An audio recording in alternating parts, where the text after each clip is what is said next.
Good morning or afternoon, depending upon where you're located at. Welcome to the I-29 MU University Dairy webinar series. The I-29 MU University is a consortium of extension dairy specialists from the land-grant universities in Iowa, Minnesota, Nebraska, and South Dakota. It is a multi-state learning collaboration and connects extension dairy staff with the dairy community to share research, information, and management practices through workshops, webinars, e-newsletters, podcasts, and on-farm tours. There's been considerable interest in automatic mixing and feeding robots due to the opportunity to reduce labor and potentially improve consistency of feeding. Dr. Salfer will discuss the potential benefits and challenges with implementing the automatic feeding systems in light of recent observational study he published comparing feed bunk nutrient consistency, cow behavior, and milk components between herds with automatic feeding robots and pair-matched herds with conventional feeding systems. Dr. Salfer grew up in central Minnesota, where he raised and showed his own small herd of brown Swiss dairy cattle. He earned his undergraduate and master's degree from University of Minnesota and completed his PhD at Pennsylvania State University. Since 2001, he has served as an assistant professor of dairy nutritional physiology at the University of Minnesota with a joint appointment in teaching and research. As I always say, Dr. Salfer, the podium is yours. Sounds good. Thanks, Fred, and thanks for the introduction. I'm excited to have the opportunity to present some of this work. As Fred mentioned, we just published a research study on the work that we did back in March.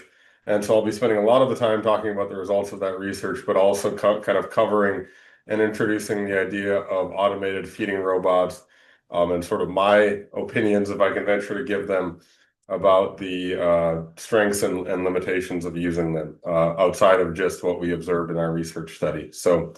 Um, so I just wanted to introduce, for those of you guys that are not familiar, I'll also try to speak up if continue to send in comments. I got a comment before that my voice was not really clear on the webinar, and so okay, good. I guess it's clear now. So anyway, going back, just introducing the concept of automated feeding robots for people that are not familiar. So automated feeding robots are the most recent iteration of an automated feeding system. I always like to point out, though, that automated feeding systems themselves are not a new concept. They've been around for 50, 60, 70 years, but a lot of the previous systems relied on either a rail-guided system, like a train track. So we actually have one of those installed at our university dairy farm. It's no longer being used, but a rail across the top that's hooked in that delivers feed across it, or a lot of the other system the older system that you'll see is a conveyor belt system where there'll be feed pushed across a conveyor, and there'll basically be a paddle that pushes it at an angle down into a feed trough for the animals to eat it. The big difference between the systems, the robot systems, are that they are fully autonomous. So they're powered, most of them are powered by a battery, and they drive around by themselves, guided by a laser that sets what they call the feed fence, or the line of where the feed bunk or the feed bunk area is. And one of the I guess call it advantages or differences between these systems and a conventional feeding system, in addition to the fact that it reduces the labor of having to physically go in and drive the feed mixer themselves, is that they feed much more frequently because of that reduced labor savings. They also tend to be at lower capacity, so they feed more frequently per day. So typically it's around 12 times per day, 8 to 12. And I'll talk about the differences between certain individual systems going forward in their feeding frequency, but they feed a lot more often than what a traditional human-driven TMR mixer would feed. I also want to put up front, so I will be talking about specific brands of automated feeding systems, but I'll be talking about them generally and not get I'm not I don't have within my role don't have the capacity to endorse any specific product, and I don't want to get into a situation where I'm comparing and contrasting the individual products against each other or giving recommendations on which one is better versus which one is worse. I can tell you which ones are available in the US and elsewhere, and I can also tell you differences in how the systems work. But to be honest, I don't really have a strong opinion on which one is better versus which one is worse. I think a lot of them operate in very similar fashions, and a lot of it is based on what your own personal preference is for your herd. So just wanted to have a disclaimer that I don't work for any of these companies, and I don't want any of them mad at me, including because I endorse their competitor or whatever. So, and that's not my role. My role is to stay independent as a university faculty member. So speaking of that, here are some of the existing feeding robots that are present in the market. When I say present on the market, I'm talking about the international market. So the ones that have an asterisk are the ones that are actually available and being used in the US.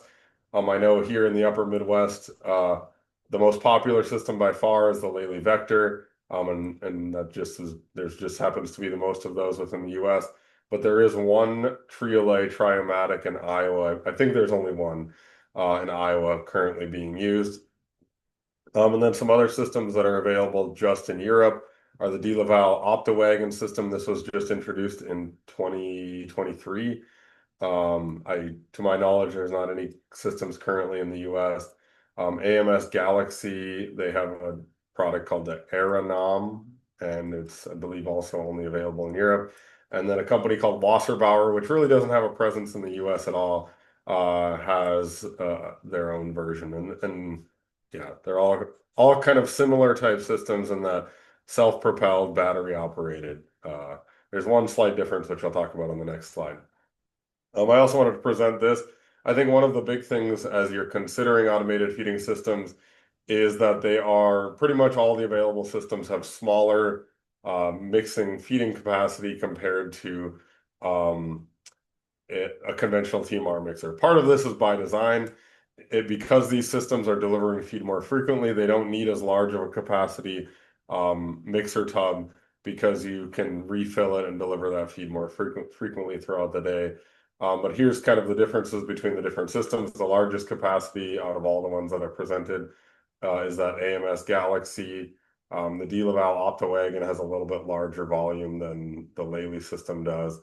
Same with Triolet, they have a little bit larger volume than Lely, but they're all kind of similar. And in terms of how many cows they can feed per day, they all are limited to, I would say, smaller or maybe medium-sized herds, depending upon your definition, but less than 500 cows. Around that, 425 may even be a stretch, but I would say like, 200, maybe 300 cows for the Lely system, and then maybe 400, 450, at least according to their claims that they make on their website for the mixers that are slightly larger capacity. The one thing I wanted to point out about the differences between these systems, so the AMS, Lely, Triolet, and the Wasserbauer all are mixing and feeding wagons, so that they have an actual mixing capacity. You just load the ingredients within the mixer itself and within the system itself, and it mixes the feed directly within it. The De Laval system actually uses a stationary mixer, so all of the ingredients are added into a stationary mixer, and then there's a conveyor that goes from the stationary mixer to the feed delivery system, and so there's not really much mixing capacity within that feeding system itself. That has the disadvantage, of course, of needing an additional stationary mixer, but the advantage of it can travel a lot faster. So it moves a lot faster, delivers feed to the feed bunk a lot faster because it's not mixing feed as it's delivering the feed. So this is a figure I stole from another research paper that was published, or borrowed, I should say. But it gives the general overview of how these feeding systems work in general, the totality of these feeding systems. So you have your feed storage area, so bunker silos typically, and then you have your concentrate. uh, feed bins, and then you have kind of your feed kitchen area or your stocking area, or your sometimes people call it like your staging area for feed or whatever. And that's where the feed is added directly to the AFR, the robot itself. Um, there's a lot of flexibility in how these systems are designed. You can make them more or less automated. You can use different bin types and things like that, as long as you have some kind of elevator that can deliver it into the actual mixer wagon itself. The Lely system has a true feed kitchen in that you deliver the feed to these basically just areas on the floor, and then there's a grabber arm that picks them up and then delivers them. It delivers it to the robot. The Most of the other systems don't have a grabber arm like that. Most of the rest of them, you load them onto like a conveyor bay, and then the conveyor delivers it into the mixer with an elevator. So this does still necessitate the need to deliver feed from the feed bunk, of course, to this staging area, this feed kitchen area. But a big advantage of the robotic systems is that instead of delivering that feed on the time, synchronizing it with the specific time of feeding, so you're delivering it in the feed mixer, you can basically deliver it any time of day, and then that grabber arm will be programmed. You can deliver a large amount of it. The grabber arm will load in the amount that you need for that mix um, at that time. And a lot of farms will deliver feed only every other day, or sometimes only 3 times a day, rather than to that feed kitchen area, rather than again delivering it to that feed mixer every day or twice a day if you feed twice a day with a conventional feeding system. Um, Again, we're talking mostly about these mobile self-propelled feed mixers today. But like I said, there are other systems where they can have a stationary mixer that loads into a mobile distribution cart, a rail-guided distribution cart, or a conveyor belt, or there's systems that deliver directly into this rail-mounted feed mixer. But again, we're kind of talking about these self-propelled mixers today. I mentioned there's a lot of variation in feed mixer design. I already kind of talked about this, but the Lely system has that grabber arm that goes down and grabs either hay, or it can grab corn silage and delivers it in. Like I mentioned, they can be customized to your particular system, but you have to kind of be careful and weigh the pros and cons of the um, automation versus the feed losses. There isn't any good data. I'm told by representatives of the company, and based on the data that I'll present later, there's no appreciable sorting due to the grabber arm. That was always a concern that I had, and a lot of producers I talked to have, is that if you know anything about nutrition, you have to be really careful about losing fine particles when you are picking up feed. So one of the things that like why it's important to have a consistent face shaving on your silage pile. So I think one of the concerns with that grabber arm is it would grab feed, and then you'd lose fines during the picking up of that feed. But the way it works is it actually has a pretty complete seal at the bottom, and based on what we saw, you don't see a lot of fines being lost in those grabber arms. But again, I don't want to venture too much. This is a little bit of speculation on my end.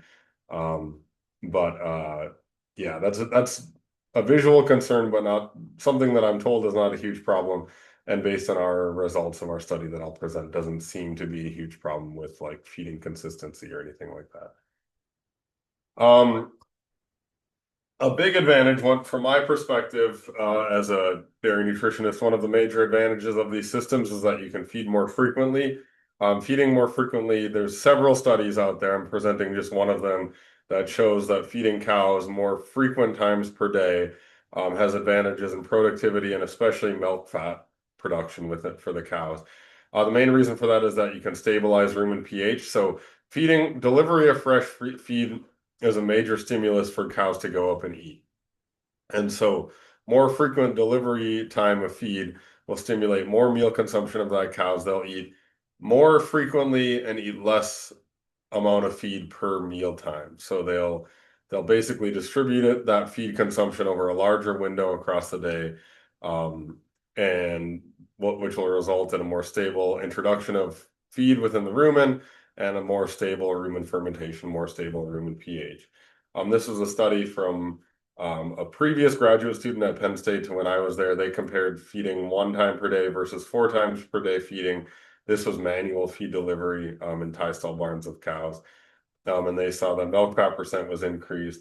Milk yield was not affected by feeding more frequently, but other studies have shown that you can get somewhat increases um, in milk yield, and dry matter intake was also increased. There are also are some other studies, I don't have any data of that presented right here, that show that you can actually increase feed efficiency of cows, and a lot of times that's on whole farm feed efficiency too. So if you're feeding more frequently, typically you can control intake a little bit more, so you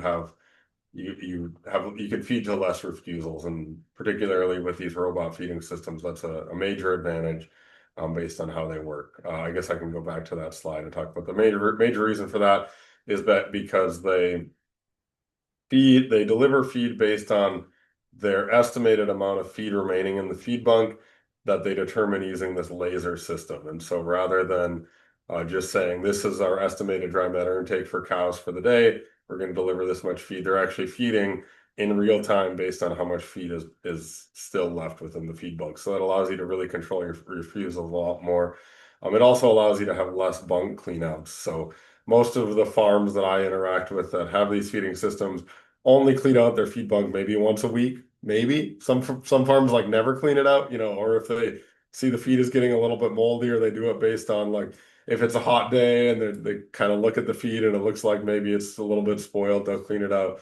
But there's a lot less. You have to clean out the feed bunks a lot less often in these feeding systems because they're just delivering feed kind of on demand based on how much feed is remaining within the feed bunk. So yeah, there is some variation in feeding consistency. I mentioned on average they feed 12 times a day, but there is a distribution there. So this is an old European study that surveyed herds that were using automated feeding robots, and they saw that the distribution was between 5 and 11 times per day, but um, it can be more than that. So moving on to what we actually did for our experiment, I'm just are there slides with the presentation? I'm getting a question. Are you able to see my slides or no? Or are you asking if the slides will be shared afterwards?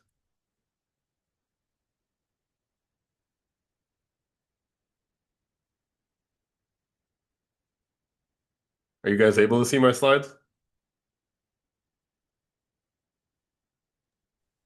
I can see the slides, yes. Okay, good. I just wanted to make And sure. and they will be available on the I-29 Mu University website.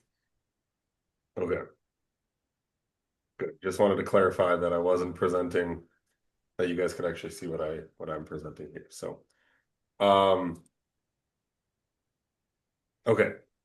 So the design of our study, as Fred mentioned up top, uh, this was a field study, and we'll talk about the limitations of the study later, but we tried to do the best we could to match herds that had a automated feeding system versus a conventional feeding system. We used all herds in Minnesota, Iowa, and Wisconsin. We had 8 of each herd, so 8 with conventional feeding system, 8 with an automated feeding robot. And we essentially used all of the herds that had the automated feeding robot.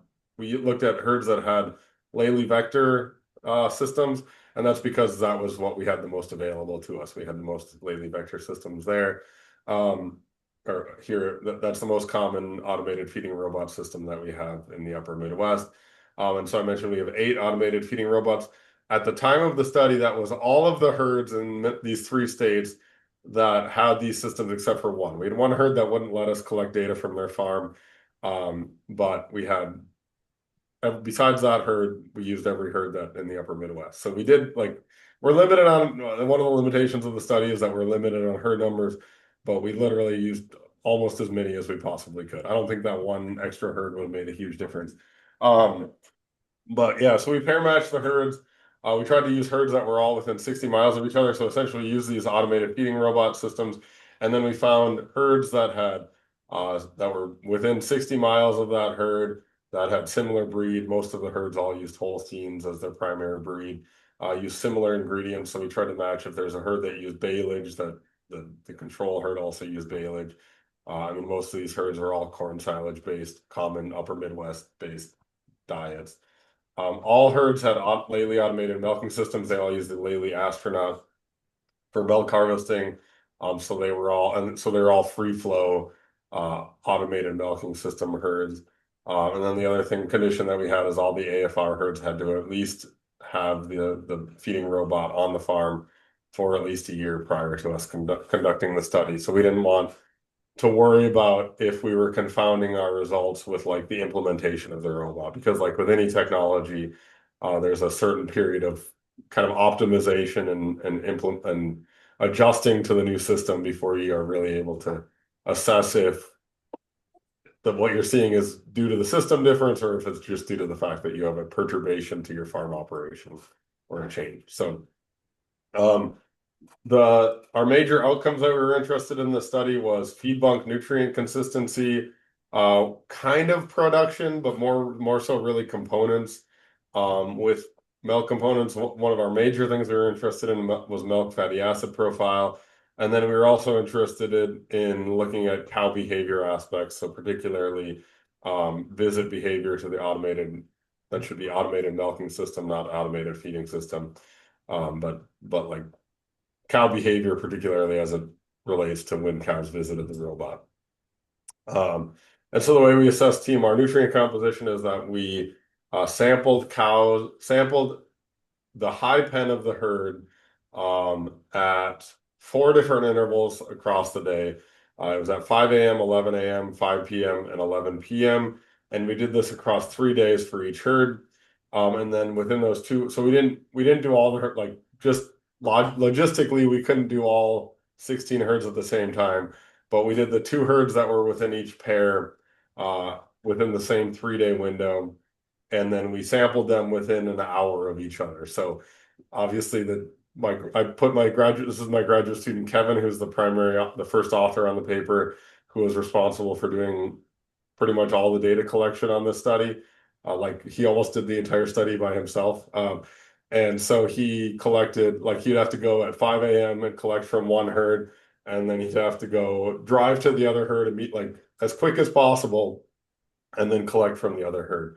And so they were all within 1 hour. We actually recorded sampling times on the two different herds. They were all within 1 hour of each other, but we were cutting it pretty close with some of those times because some of them were like a 40-minute drive away from each other. I mentioned within 60 miles. They were really more like within 30, 35 miles of each other. What else was I going to say?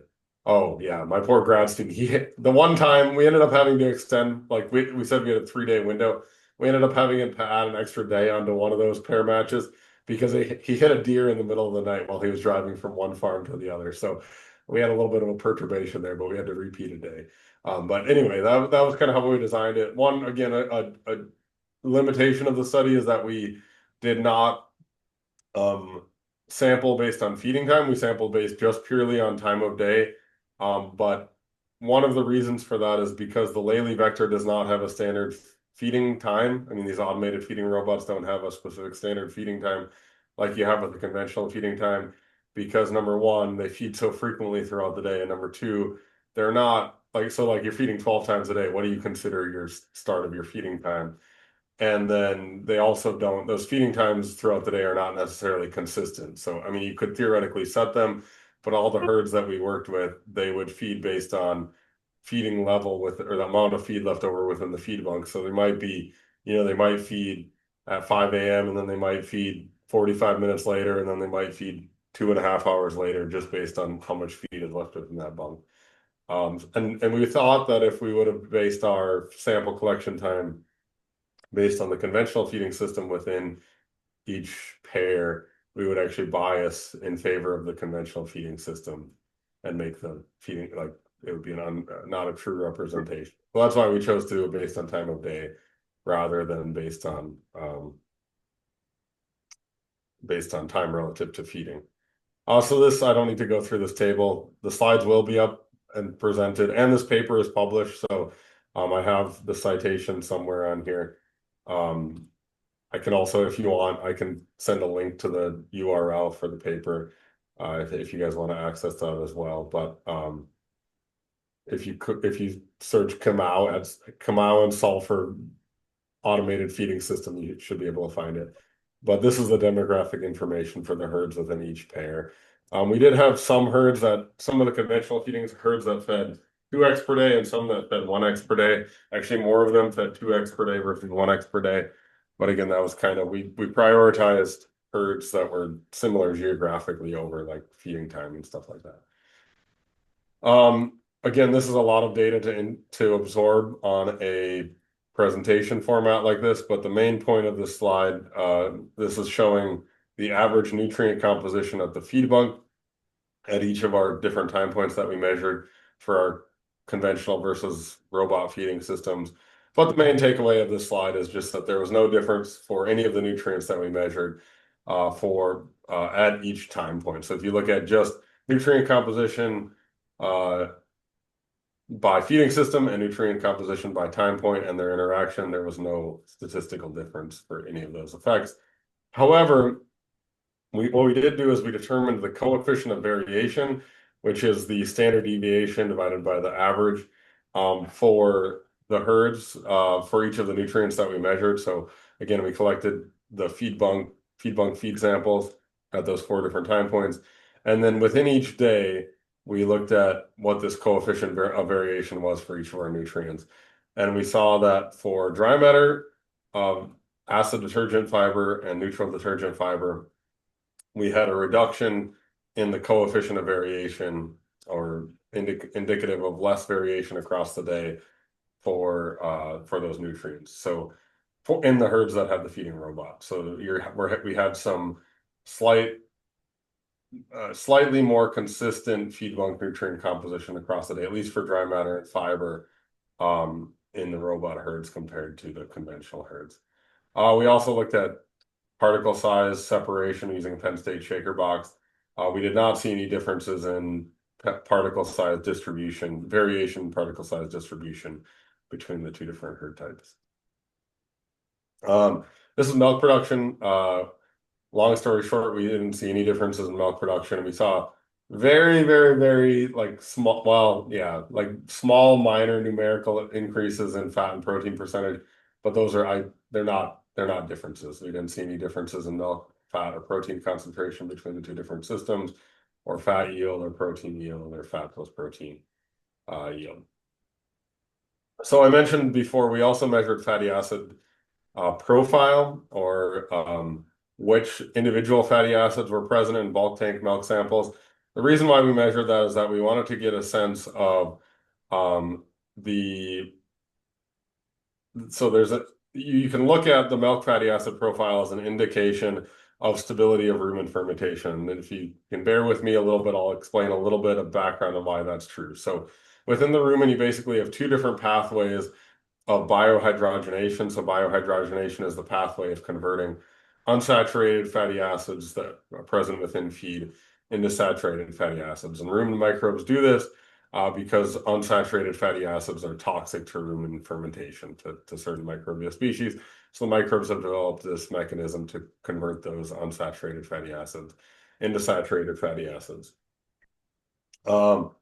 Within the rumen, we essentially have 2 major biohydrogenation pathways. So 2 major pathways that microbes do this, convert unsaturated fat to saturated fat. We have our standard biohydrogenation pathway, which is shown over here with the green arrows. And then in certain conditions, we have this alternative biohydrogenation pathway. Why this is important is that the production of one of these alternative, we call them CLA isomers, but they're a specific fatty acid isomer that's present within the rumen, can directly inhibit de novo fatty acid synthesis within the mammary gland. So it has a nutrigenomic effect. It basically tells the mammary gland to stop producing fat. During certain rumen conditions, you can get shifting of biohydrogenation away from this green pathway, which is the standard good biohydrogenation pathway, to this alternative biohydrogenation pathway. And some of the factors that can do that are excessive polyunsaturated fatty acids, rapidly fermentable diets, so high starch diets, ionophores, or probably most commonly poor bunk management, or things that cause less frequent meal consumption or slug feeding or cows consuming more meals per day. So I think about these alternative biohydrogenation pathways being produced anytime you have low rumen pH, and that includes periods of the day where cows have more fermentation and less feed consumption. So you have more time for fermentation and less buffering of the rumen, and you have a kind of a drop in rumen pH in the short term period of time. So I bring this up because feeding cows more frequently is shown to reduce this alternative biohydrogenation pathway because you have more substrate. You have cows eating less per time of day, and you have more like buffering added to the rumen and stuff like that. So we can look at the profile, we call it milk fatty acid profile, which can be an indicative of rumen function. And the reason why we know this is that we assume that any carbon that's present within milk that's less than 16 carbons comes from de novo fatty acid synthesis, and any fatty acid that's greater than 14 carbons in length is coming from preformed fatty acids. How do we know this? So plant fats are basically all over 16 carbons or greater, or all at least 16 carbons or more. And the mammary gland cannot really synthesize to any great extent fats that are greater than 16 carbons. So we know that anything that's less than 16 carbons probably coming from mammary gland synthesis. Anything that's over 16 carbons probably coming from the diet. So we can use this to get a sense of our nutrition. So anything that, if you see a reduction in de novo fatty acid synthesis, that's typically an indication of milk fat depression, or I use the milk fat depression condition is kind of a strong word, but some rumen biohydrogenated reduction in milk fat synthesis in the mammary gland. And then if you have a reduction in preformed fatty acids, it can be indicative that you either have less lipid mobilization or you have like you could feed more dietary fat. You're underfeeding dietary fat. So the proportions of these fatty acids that you're looking for, ideally de novo fatty acids should make up 20 to 30% of total fatty acids. Mix should make up about 35, and then preform should be 30 to 40%. So with our milk fatty acid profile, we did look at this de novo versus mix versus preform. And this was in bulk tank milk samples. So we weren't necessarily expecting to see like huge differences here, but we did see a statistically significant reduction in de novo, or I should say, statistically significant increase in de novo fatty acids in our herds that use the automated feeding robot. So not a huge numerical difference, but it was statistically significant. And then when we looked at our individual de novo synthesized fatty acids, so our individual fatty acids that were less than 16 carbons in length, pretty much all of them were greater in the robot herds, either like statistically or some were numerically higher, but like close to being statistically or at least close to a tendency for being greater in the AFR herds. So again, main takeaway of this is that we see an increase in these de novo fatty acids in our robot herds. And what that tells me is that that is due to the more frequent feed delivery and the more consistent consumption of feed within a day of these cows. They're eating more, I assume they're eating more frequently because feed is being delivered more frequently, and that's stabilizing rumen pH enough to get that small but statistically significant increase in de novo fatty acids. Another thing you can measure, so going back to that pathway, you can measure trans 10 and trans 11 C18-1, so trans 10 and trans 11 oleic acid, as indicators of which pathway, which of those two biohydrogenation pathways is occurring more frequently within the rumen. The trans 10 pathway is typically an indication of this alternative biohydrogenation pathway. The trans 11 is typically an indication of this conventional or good biohydrogenation pathway, the one that doesn't lead to milk fat depression. And so we compared the percentage of fatty acids of trans 10 versus trans 11, and we saw that we didn't see any really major differences here, but there were numerical increases that we're kind of approaching a tendency in for trans 11 being greater in the robot herds. But there's also numerical increase in trans 10. So not a lot there. But perhaps with more herds or a more sensitive measure, like if we had a more directly controlled study, we could use this as a measure to determine if you were truly seeing a difference in rumen function between the two types of herds. The other thing we looked at was cow behavior. So this was another very interesting result that I saw, is that herds on the that had the robot that had robot feeding systems visited the milking robot at a shorter interval. So this AMS milking interval, that's the distance or the amount of time between when cows visited the robot. The milking interval is the interval in which they were actually milked. And then I have refusals. This is refusals from the milking robot. So not like feeding refusals, but refusals where the robot said, it's been too recent since he visited the milking robot, we're kicking you out. And so we saw a reduction in visit interval in the robot herds, no difference in milking interval, but I attribute that to producer set conditions for milking. And then we saw a large increase in refusals from the milking robot and the feeding robot. What that's telling me is that, and again, I don't have strong evidence to say this, but what I speculate to be true is that this increased feeding frequency is getting cows to be up more, and they think, well, I'm up, I'm having more activity, I'm not laying down, I may as well go visit the milking robot. So it's very clear that they're visiting the milking robot more often, and I think that's a function of increased just general activity within the barn. Um, that well, I'll present some research from another study as well, but having more frequent cow visits, I would speculate, would also result in fewer fetch cows or having to fetch cows less frequently in these herds. So in addition to having labor savings of feeding, we can also reduce some labor savings from having to fetch cows less.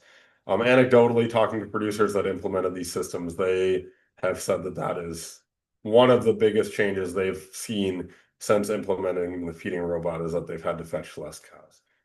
Um, so this is also kind of another piece of evidence towards that. There's also less feed allocation in the robots. You're able to feed, because you have cows visiting more frequently, you're able to feed less feed within that milking robot. And so we saw that within our herds, is that the herds that have the feeding robot fed less feed within the milking robot compared to the herds with the conventional feeding system. And then rumination, there was no difference in rumination between the two herds. So I mentioned a lot of these study limitations already, but we were limited in our number of herds, but we did the best we could with the number of herds that we had. One of the challenges with these on-farm studies is that there's a lot of other factors that are contributing to variation in production and cow behavior and activity and TMR nutrient composition, outside of just the two different feeding systems. And so we had a lot of uncontrolled variation within our farms. We only looked at Lely vector systems. Again, that was by necessity. We didn't really have a choice. But a future study direction could be to also look at if other types of systems perform similarly or have similar improvements in feeding consistency, things like that. We didn't have daily recording of feed bunk of PMR intake. So we weren't able to really look at like if cows were more feed efficient or if they truly had less refusals, because we didn't have that ability.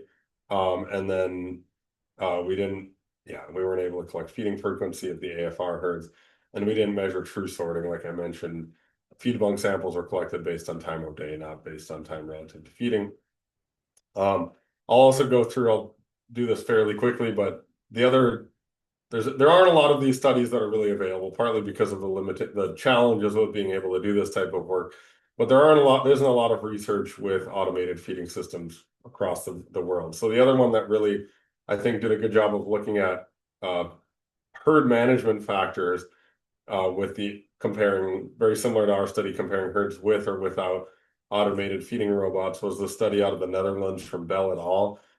And they saw very similar results. So they looked at feed being distributed more evenly across the day in their herd. They saw less fetching of cows. So they saw that herds that had the feeding robots, which are denoted here in white, had to fetch cows a lot less frequently than herds that had the conventional feeding systems. And then they looked at milking pattern. There wasn't a ton of difference. There was maybe a little bit more even distribution of milking across the day in the robot herds.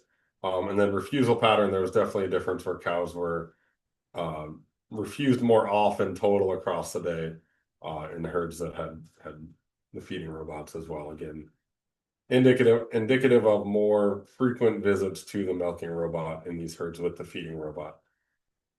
So now I kind of get to the opinion slash like anecdotal evidence section of the presentation. So a lot of this is not scientifically backed per se, but a lot of this is just based on conversations I've had with farmers about changes that they saw before and after implementing the feeding robot. So several farms I've talked to talked about one of the major advantages they saw is that there was reduced energy costs. So you're moving from gas-powered TMR mixer to a electrical powered PMR these robot feeding systems, and they saw a major reduction in energy bill by switching from using gas to using electric. They, like I mentioned, several of the farms mentioned that the cows are a lot more active. They see cows getting up a lot more when they switch to the feeding robot. I mentioned this, it's less frequent feed cleanup. So instead of cleaning out feed every day, they clean it up once a week or even more, even less frequent than that. A lot of them mentioned that there was an adjustment period after adoption. Some of the farms alluded to the headaches of implementing the system early on and just getting used to that. But again, that's true of any technology. And all these farms are early adopters. You know, this technology probably didn't make it to the US until like 2017, 2018. Um, I think that's when the first one in Minnesota was introduced. And so they're still early adopters, and these systems are still being optimized for use in the US. Variable reports about feed mixing consistency. So I have heard some farms that have said that they worry about feed mixing consistency, or like their nutritionists have mentioned that um, feed consistency is a limitation. But our study again showed that it actually improved feeding consistency. And then I would say that this is a big limitation to adoption in the US is that most of these systems are really designed for small herds. You know, all of these companies are European companies that are used to smaller herds um, that have like their biggest limitation is labor. And so they're designed for like European sized herds. So under 300 cows. We're talking like 100, 200, 250 cow herds. All the herds that were used in our study, I think the largest one was 250 cows. So, you know, these systems can be used with you can use multiple, like you can use a singular feed kitchen and use multiple robots with that feed kitchen. I think most of them are up to 2 or maybe 3 robots. So you can slightly increase the capacity to feed more cows with them by adding more of the actual robots. That of course increases cost, um, at least for that robot unit. But even with a feed kitchen, there's still a limited capacity. I don't think these systems are really designed to feed 1 or 2,000 cow herds necessarily. Maybe 1,000, but not over that. Um, so this is a summary. These are kind of some more opinion-based thoughts that I have. So I think to me the major advantage, I would not recommend putting these systems in because you're going to see a big improvement in milk production. I think the major advantage you're going to have is that you're going to be able to save one person basically, or maybe 2 people in terms of labor because of not having to have a feeder there. And then the other thing is it provides a lot of flexibility with labor. So you're able to fill that feed kitchen once every day or once every couple days and do it on your own schedule rather than having to be there during that feeding time every day, or having to have somebody hired to be there during that feeding time every day. Um, there's not good quantification on this, but I think very clearly there's opportunities to reduce feed shrink because you're feeding based on how much feed is left in the feed bunk rather than an estimation of dry matter intake. Even though nutritionists are getting very, very good at estimating how much dry matter intake is going to be for a pen, you can still reduce refusals with a with these automated feeding systems. I mentioned difficult to implement a large farm, seems to simulate cow activity and improve cow flow through a robot feeding system. Um, and then the other thing is there's more flexibility for number of rations fed per day. This is a little bit kind of competing against that because like with 300 cows, how many different rations are you going to feed? But in theory, you can feed more rations per day more easily because you have that automation of that feed mixing. And then I have some research that an area of research I'm really interested in is actually we have some evidence to show that you might be able to improve feed efficiency and milk production in cows by feeding different TMRs across the day or different diets that differ in nutrient composition across the day. And so the vector feeding system really allows that. So it can allow for like more time-based feeding system type approaches, which have largely been explored up to this point, but I think do have some potential for adoption down the road. And then I'm a firm believer. I think a lot of these technologies that we have are still are going to continue to improve and be optimized in the future. I think one of the major limitations, like I mentioned before, is that the current available options are really designed for smaller herds, but I can see into the future uh, options being developed for larger herd sizes. And so I have a picture up here. It's not a mixing truck, but it's a feed delivery truck. And this is a company, they're primarily marketed to feedlot operations right now.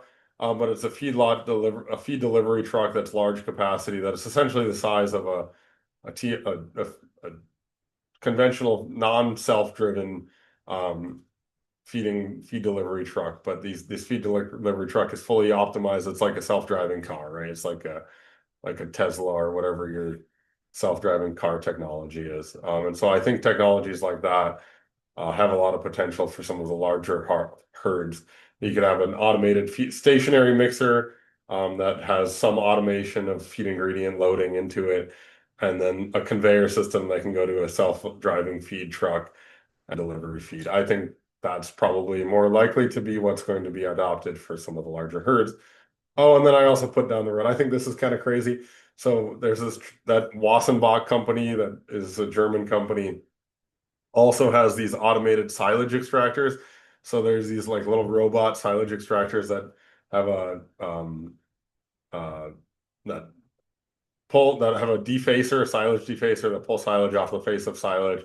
And then they have this vacuum tube that shoots it through and then can automatically add it to an automated feeding robot. So I also think that one of the limitations with any automated feeding system right now is you still have to deal with manually bringing silage, so you can't really like fully automate the entire feed process. You still have to manually with a skid steer or whatever collect silage and deliver it to your feed kitchen. Maybe down the road there'll be some of these more adoption of these silage extractor systems. I think those have a lot of challenges as well, but I think they're kind of an interesting idea at least. So uh, I know I kind of went through the last part pretty fast, and a lot of it is kind of speculation, but yeah, I very much look forward to any questions that you have or any kind of discussion we can have related to this idea of feeding robots. Thank you very much, Isaac. We're kind of down to a small number here. If folks have questions, just go ahead and unmute and ask the question themselves. I'll give just a couple of seconds for that. And if I hear none, question I had as you were talking, are there going to be limits to the number of ingredients that these systems can utilize? Yeah, an excellent question. I'm glad you brought that up because that's an important point. So the answer is actually that they're pretty good at dealing with a large number of ingredients. So according to their marketing material, the Vector, for example, can have up to 200 different ingredients, which you'd never need that many different ingredients. But in theory, you could have 200 different ingredients. I guess there could be some advantage. I mean, again, 200 is way more than you'd ever possibly need, but that at least gives you the option if you want to feed two different hays to different pens of cows or different silages or things like that. But yeah, I didn't have that was one thing where none of the herds we worked with had any changes in what they were feeding and the type of diet that they were feeding after they switched to the vector. Most of them were feeding, your 10 different ingredients where one of those ingredients was a protein mix that was already pre-mixed or things like that. But yeah, so short answer is that essentially for practical purposes, there really is no limitation on the number of ingredients that you put within them. There might be some limitations on the type of ingredients, well, even that, I didn't really see a lot of limitations on the types of ingredients. Like you're not probably going to feed like a super long stem hay that's not pre-chopped. I think a lot of it is like how you deliver your ingredients. So I think like feeding chopped hay is going to work probably a little bit better than feeding like an entire bale of hay. Uh, I think, yeah, but like wet ingredients, there was a lot of herds that fed molasses that they added directly into the mixer. Um, yeah, yeah. So yeah, they pretty much can handle any ingredients that a conventional TMR mixer can feed. Questions from the audience? Go ahead and unmute.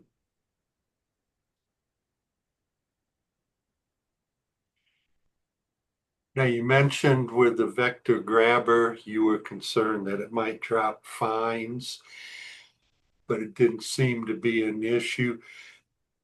Do they deal with small particle sizes pretty well? I mean, if I'm feeding canola meal versus cottonseed meal, does the difference cause any issues with the system? Yeah, that's a good question. I didn't see any systems that fed cottonseed meal or cotton, I should say whole cottonseed. That would be an ingredient that I would worry a little bit about.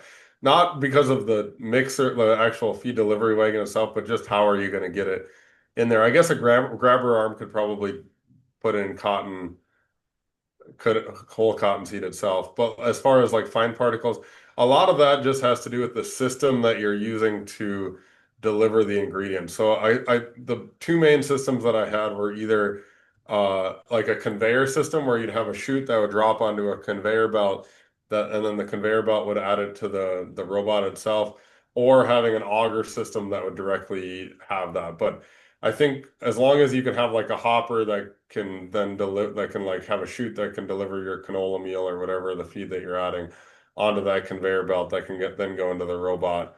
I don't think that there's a ton of issues different than what you'd have in a conventional feed mixer for the feeding robot, if that made sense. So yeah, again, answer is not really from what I saw for any limitations in ingredients, even based on like particle size of the ingredient or anything like that.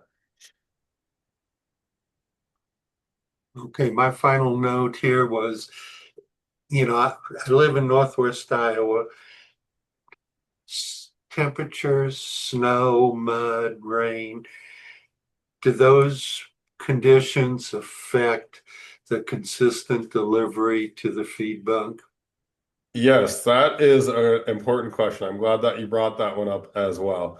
So, yes, I would say, I mean, all the systems we went to, there were all manner of systems designed. So there were some farms that made it so that the vector was under a roof all the time. But some of the systems, the vector had to drive outside. And so if you are a farm where you have a dirt driveway where the vector has to drive on dirt. It can drive on dirt when it's dry, but these things can get stuck in mud. And I've, I did talk to one farmer where it got stuck basically during a rain event where it was really muddy and it had issues with that. So from a facility design standpoint, that's definitely a consideration that these things are not, they don't have big tires like a tractor pulling a TMR mixer would have.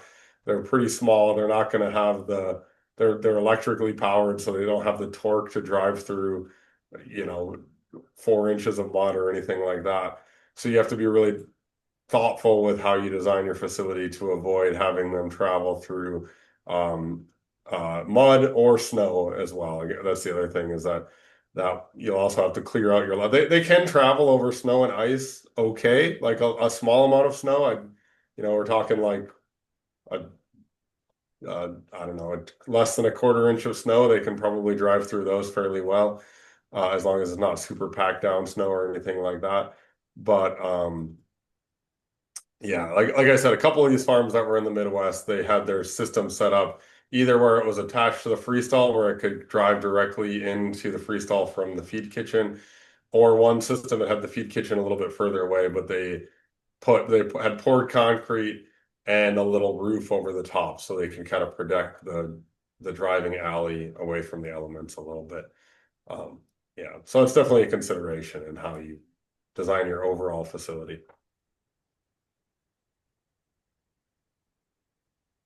Any questions from the audience?